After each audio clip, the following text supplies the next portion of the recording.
Um, First off, I'm honored to be here, and as you mentioned, my work is focusing on the representation of ourselves, the photographic representation of someone's visible identity, so mainly your face. And I work on this theme for years now within many topics. And here I would like to show you two projects of mine that I just finished, kind of. One is about a name called Obama, and one is on selfies. But first off, if the thing is working, which is not working, I'll just do it like this then. It's not working. Okay.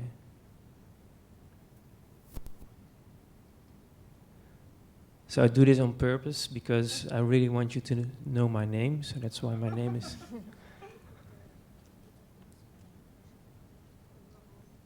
No.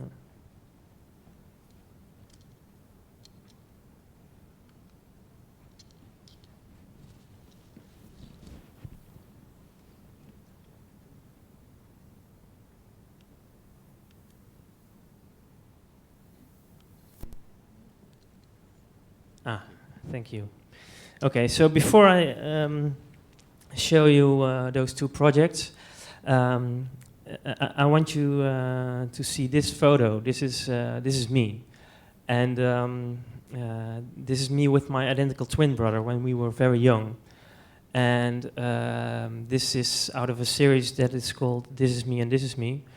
I show you this because this is my problem with photography. I do not know who I am in this picture.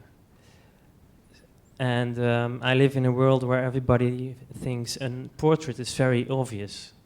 To me, it isn't. I could ask my parents, like, am I the boy on the left or am I the boy on the right? And they probably will give me an answer, but this answer is not satisfying. This answer shows me how we deal with photography. We deal with photography in the sense that we look at a photo with context, not with the pure visual image that we have. So if I know who I am, because my mother told me, for instance, like, you are the boy on the right, this image doesn't change, but I start looking at the boy on the right rather than both boys, because I recognize myself in both boys. So why can I not just say, well, I recognize myself in both boys, so this image represents myself twice. And that's my relationship with photography. And yet I live in a world where images of people are represented everywhere in very obvious ways. And to me, this is not so obvious. Why would you print the photo, a small portrait of a smiling president of a country, of the United States, in a newspaper with an article about just the government of this specific country, of the United States? And this is very common to just place an image of someone. And Obama is interesting to me. I focused on him quite some years and did quite some research, because if I just say a name, Obama, everybody gets the same person in their mind, wherever you are in the world, and this intrigues me. So I focused on this person, Obama, and on how his registration addresses his face to the world, to us. They use his face as a very common face, as a very trusted face, the good guy. And they did that from the beginning in making his registration very transparent, that you could see what he was doing, why he was doing it. And from the day he was elected president on 15 November 2008, he started doing speeches which you could see on the internet in full HD. And they were called Your Weekly Address. And he promised to give a weekly speech to you, or to the American public, every week, every single week, for as long as he would be president. And I did a lot of research and finally decided I would focus on these videos, on these speeches where he addresses topics with the crowd, and decided to do that as well for as long as he would be president. So I still have 2 years to finish this project. What I do is I collect every single speech he has given. I choose one frame from the video. I make a still and I print the still. And this still is placed by me on a tabletop. And I film this process of placing it on the tabletop. Here you see a still from the movie. It's a moving film. And I do this every week, and I place one photo on top of the other photo on top, and these photos are the actual film stills. So after some time, it will look something like this. I print them in such a way that his face remains the same size. So because of the framing, sometimes it's this very small frame, sometimes it's this wide angle, so these prints vary in size. And I cannot show you the actual film right now, but this is a pre-version. And I place these photos very precisely on top of each other. And what you start to see is you start focusing on his face.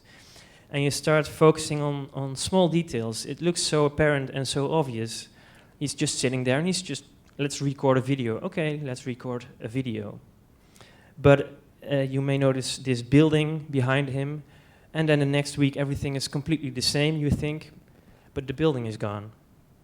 So nothing is just normal here. This is a completely structured image. So again, this is a video which is moving. You see me placing them on top of each other. Silly things come up, like here he's sitting in a plane in Air Force One, but what is a curtain doing in Air Force One on his left side here in the image? Because there's a blinded window on his right side. So there's a curtain to make it more cozy, or I don't know, but it's a place where there should not be a curtain. It's in a plane. There are no curtains in a plane. He's always alone, except for Christmas time.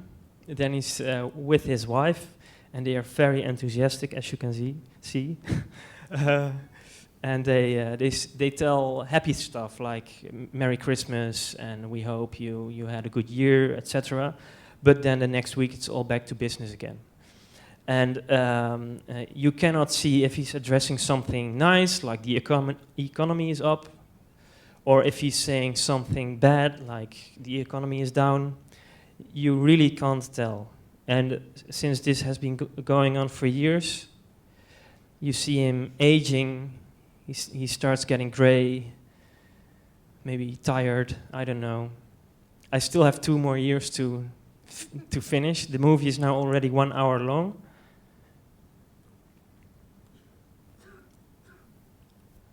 And in the end, I will finish this with one long movie, and I'm also in the process of publishing this as a book, but I'm still searching for publishers. And this project really focuses on this mechanism of his power, the power of his face and the repetition of his face, and what it will mean, what it will persuade to you. Now, of course, this is very thought through. At the same time, he remains a normal person, as we are all normal persons. So we also get to see him sometimes, which is not that orchestrated, like these images. This was during the memorial of Nelson Mandela. He was making a selfie with his phone with the prime ministers of Denmark and the UK. And this image was hugely critiqued. And this was nice to me, because I'm always also focusing on not just his representation, but our representation of ourselves in society. And since a year or two, we all came to know this self-representation within one word, which is called selfie. This is the most linked at selfie in the world. If you Google selfie, you probably just find this as the first selfie. and it has taken a leap. That it has become this institution, this word. So we even have selfie hats, for instance. This is no joke. Well, it is a joke, but it's also a commercial product. I researched these selfies,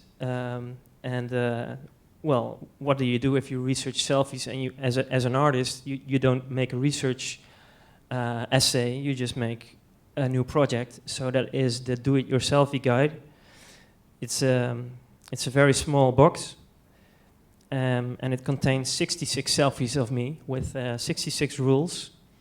And these rules are taken from my research online in not just normal people, but also essays in The Guardian, by the BBC, in the New York Times, on how to take the best visual representation of yourself. So, of course, things like here's Michelle Obama doing a duck face, which is typical selfie syndrome, maybe, which is in my guide, rule number 26, don't make a duck face, it's considered passé. And it's not just research that I put into this guide and transformed into selfies. I reenacted a lot of selfies, selfies which are world famous. So this is a Kim Kardashian's selfie, which became world famous. Many people replicate this kind of selfie. And I just enter myself in there, and then I have one of the rules. So a few more. Here are Obama's children. That's me. Here is Justin Bieber. Hold the camera up above eye level. That's the perfect level for pictures. This one is the most retweeted photo of the world during the Oscars this spring. And of course, that's also in my guide, but I'm just all alone. So you only see Bradley Cooper there, or me, I should say. And of course, making pictures of yourself is not something new. So I also looked at the history of self-representation through photography. This is actually the first photographic self-portrait that we know of. It's by Robert Cornelis, taken in 1839 already.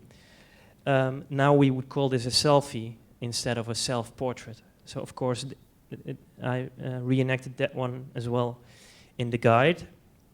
And the guide is now a small box with identity photos, and these identity photos show you all these selfies of mine. And it's for sale, so please buy it. And I would like to end with a last tip or rule from my guide, as you can see here by P. Diddy. Everyone, even The Guardian and even the New York Times, agree if you are in Paris, and we are in Paris right now, please make a selfie in front of the Mona Lisa. Thank you very much.